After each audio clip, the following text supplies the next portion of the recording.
കഴിഞ്ഞ ദിവസം കുഞ്ഞിൻ്റെ സ്കിന്നിൻ്റെ ഒരു പ്രശ്നമായിട്ട് ബന്ധപ്പെട്ട് ഞങ്ങൾ ഡോക്ടറെ പോയി കണ്ടിരുന്നു. അപ്പോൾ ഡോക്ടർ പറഞ്ഞത് കുഞ്ഞിൻ്റെ ഡ്രൈ സ്കിന്നാണ്, സ്കിൻ വല്ലാതെ ഡ്രൈ ആകുന്നുണ്ട്. അതിനുവേണ്ടി നിങ്ങളൊരു ഹ്യൂമിഡിഫയർ മേടിക്കണമെന്ന് പറഞ്ഞു. അങ്ങനെ നോക്കിയപ്പോഴാണ് ഇത് ഐബെല്ലിൻ്റെ ഈ ഒരു ഹ്യൂമിഡിഫയർ കണ്ടത്. ഇത് റിമോട്ടിലും അതുപോലെ തന്നെ നമുക്ക് ആ ഹ്യൂമിഡിഫയറിലും നമുക്ക് അതിൻ്റെ കൺട്രോൾസ് എല്ലാം ഉണ്ട്. ഇതുപോലെ ഒരെണ്ണം ഞാൻ മേടിച്ചു. ഇതിൻ്റെ റേറ്റ് ഒക്കെ എത്രയാണെന്നുള്ളത് അതിൻ്റെ ലിങ്ക് ഞാൻ ഡിസ്ക്രിപ്ഷനിൽ കൊടുക്കാം. ഇതിൽ നമുക്കിപ്പം വെള്ളം നിറച്ച് സാധാ വെള്ളം നമുക്ക് നിറച്ച് കഴിഞ്ഞാൽ നമുക്ക് ഇതിനകത്ത് ആ ഹ്യൂമിഡിറ്റി നമ്മുടെ റൂമിലേക്ക് സ്പ്രെഡ് ചെയ്ത് കിട്ടും. ഇതിപ്പം ഞാനൊന്ന് ഓപ്പൺ ചെയ്ത് കാണിക്കാം. ഇതാണ് അതിൻ്റെ ടാങ്ക്. നമുക്ക് ഇതിലേക്കാണ് വെള്ളം നിറയ്ക്കേണ്ടത്. ഒന്നുകിൽ ഇത് ഈ മോൾ ഭാഗം ഓപ്പൺ ചെയ്തിട്ട് വെള്ളം നിറയ്ക്കാം. ഇല്ല എന്നുണ്ടെങ്കിൽ ഇതിൻ്റെ ടോപ്പിൽ ഞാനിപ്പോൾ കാണിക്കുന്ന പോലെ ഈ ടോപ്പിലുള്ള ഈ ഒരു പോർഷൻ ഓപ്പൺ ചെയ്ത് കഴിഞ്ഞാൽ നമുക്ക് അതിലേക്ക് വെള്ളം നിറയ്ക്കാം. ആ താഴെയുള്ളതാണ് ടാങ്ക്. അപ്പോൾ അതിൻ്റെ ആ ഒരു ലെവലിനനുസരിച്ച് വെള്ളം നിറയ്ക്കാൻ പാടുള്ളൂ ഉള്ളൂ. ഇപ്പം ഞാൻ ഇതിലേക്ക് കുറച്ച് വെള്ളം ഒഴിച്ചു കൊടുക്കുകയാണ്. ഇനി അതിൻ്റെ മോൾ ഭാഗത്തുള്ള അടപ്പ് കൂടെ നമുക്ക് വെച്ച് കൊടുക്കാം.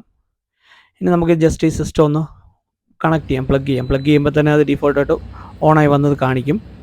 ഇനി നമുക്ക് ഇതിൻ്റെ റിമോട്ടിലും അതുപോലെ തന്നെ ആ സിസ്റ്റത്തിലുള്ള ഏതെങ്കിലും ഒരു കൺട്രോൾസ്, റിമോട്ടിലോ സിസ്റ്റത്തിലുള്ള കൺട്രോൾസ് നമുക്ക് ഓപ്പൺ ചെയ്യാം. ഇതിപ്പോൾ ഞാൻ ഓൺ ആക്കിയിട്ടുണ്ട്.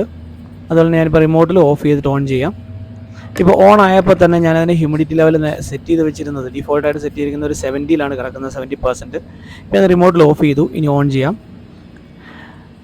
കണ്ടല്ലേ, ആ ഒരു 72% എന്ന് പറയുന്നത് ഞാനിപ്പോൾ കൂട്ടി കൊടുത്തതാണ്.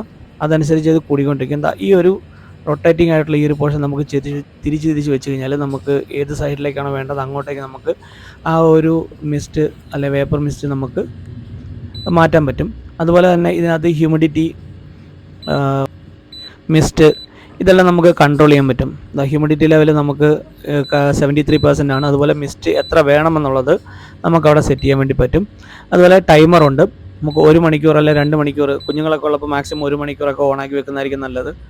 അങ്ങനെ നമുക്ക് ആ ടൈമർ സെറ്റ് ചെയ്യാം. അതുപോലെ തന്നെ കുറച്ച് സമയം യൂസ് ചെയ്തതിന് ശേഷം നമുക്കത് സ്ലീപ്പിലേക്ക് മാറ്റണം എന്നുണ്ടെങ്കിൽ ആ സ്ലീപ്പ് എന്നുള്ളൊരു ബട്ടൺ ഉണ്ട്. അതിൽ പ്രസ് ചെയ്ത് കഴിഞ്ഞാൽ നമുക്കത് സ്ലീപ്പിലേക്ക് മാറ്റാൻ സാധിക്കും. ഇനിയിപ്പം നമ്മൾ കുഞ്ഞുങ്ങളില്ല എന്നുണ്ടെങ്കിൽ, കുഞ്ഞുങ്ങളുണ്ടെങ്കിൽ യൂസ് ചെയ്യുന്നത് ബുദ്ധിമുട്ടാണ്. ഈ കുഞ്ഞുങ്ങളില്ലാത്ത സമയത്താണെന്നുണ്ടെങ്കിൽ നമ്മൾക്ക് ആ വെള്ളത്തിലേക്ക് ഏതെങ്കിലും ഒരു പെർഫ്യൂമോ അതുപോലെ ഫ്രാഗ്രൻസ് വരുന്ന എന്തെങ്കിലും ഒരു വസ്തു ആഡ് ചെയ്ത് കഴിഞ്ഞാൽ നമുക്ക് ഈ മിസ്റ്റിൽ ആ ഒരു സ്മെല്ലായിരിക്കും നമുക്ക് വരുന്നത്. ഇപ്പം ഞാൻ ആ മിസ്റ്റിൻ്റെ മുകളിൽ കൈ കാണിക്കാം. ഇപ്പം ഞാൻ എനിക്ക് മുകളിൽ കൈ വെക്കാം. ഇത് ഞാൻ കാണിക്കുന്ന വേറെ ഒന്നിനുമല്ല, നമ്മുടെ റൂമിൽ എത്രത്തോളം ഹ്യൂമിഡിറ്റി ഇത് പ്രൊഡ്യൂസ് ചെയ്യുന്നുണ്ടെന്ന് കാണിക്കാൻ വേണ്ടിയാണ്. ഇപ്പം ഞാൻ കൈ വെച്ചു. ഇനി ആ കൈ ഒരു 2-3 സെക്കൻഡ് അത് ഞാൻ കൈ എടുത്ത് കാണിക്കുമ്പോൾ നിങ്ങൾക്ക് കാണുന്നില്ലേ കയ്യിൽ വാട്ടർ വേപ്പേഴ്സ് ഇരിക്കുന്നത്.